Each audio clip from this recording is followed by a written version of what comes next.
আমার পেছনে থাকে থাকে কাগজ রয়েছে, আর এই কাগজগুলো দেখলে যে কেউ বুঝতে পারবেন এটা হলো কোনো একটা সরকারি দপ্তর। ঠিকই ধরেছেন, এটা সরকারি দপ্তর তো বটেই, আর এটা হলো এই রবীন্দ্রনগর বেহালা সেখানকার একটি পোস্ট অফিস। এটার নাম Mahendra Banerjee road post office.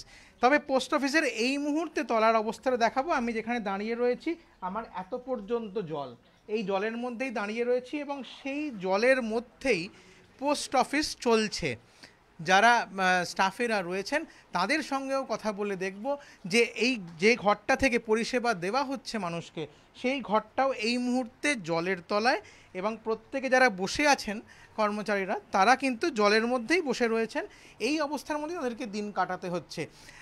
কি অবস্থা এখানে এখন? এরকম জলের উপরে আমরা বসে রয়েছি।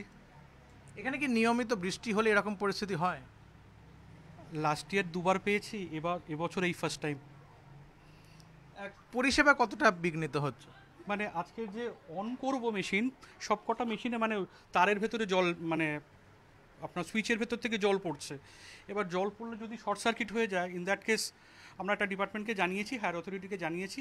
ওরা বলেছে যে একটু ঠিক হোক তারপরে তোমরা চালু করবে। মানে আমরাও চালু করতে ভয় পাচ্ছি।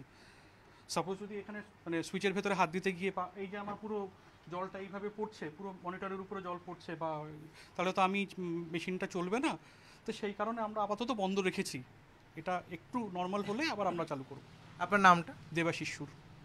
আমি দেখাবো যে যে জল পড়ার কথা বলছিলেন, এখান দিয়ে ক্রমাগত ওপর থেকে জল পড়ছে এবং সেই জলটা সরাসরি এসে যেখান থেকে পরিষেবা দেওয়া হবে মনিটর, সেটাও কিন্তু জলের ওপরেই প্রায় বলা যেতে পারে, ওপর থেকে জল পড়ছে, তার মধ্যে চাপা দিয়ে কোনোভাবে সেটাকে চাপা দিয়ে রাখা হয়েছে এবং গোটা ঘরটারই এই অবস্থা। এবং তার মধ্যেই যারা রয়েছেন কোনো রকমে জলের মধ্যে ইঁট পেতে কেউ এভাবেই বসে রয়েছেন।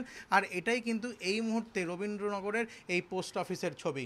ক্যামেরায় প্রীতম চক্রবর্তীর সঙ্গে সঞ্চয়ন মিত্র, এবিপি আনন্দ, কলকাতা।